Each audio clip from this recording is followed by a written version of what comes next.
আসসালামু আলাইকুম। তো আজকে দেখবো আমরা যে কিভাবে একটা ডেস্কটপে স্ক্রিনশট দেয়। মোবাইলে তো আমরা 3 আঙ্গুল দিয়ে স্ক্রিনশট দিই, আবার প্লাস বাট ভলিউম প্লাস এবং পাওয়ার বাটন দিয়ে স্ক্রিনশট দিই। তো আজকে দেখবো আমরা কিবোর্ড দিয়ে কিভাবে শর্ট আউট দেয় ডেস্কটপে। কিবোর্ড দিয়ে দেখেন, আমরা এটা যে শর্ট আউট মারি, কিবোর্ডের উইন্ডোজ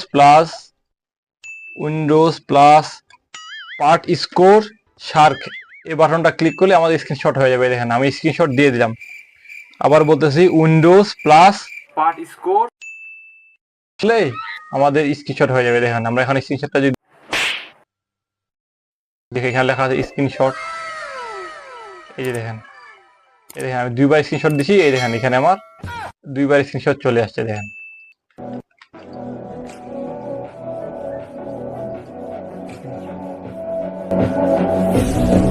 এখানে 2বার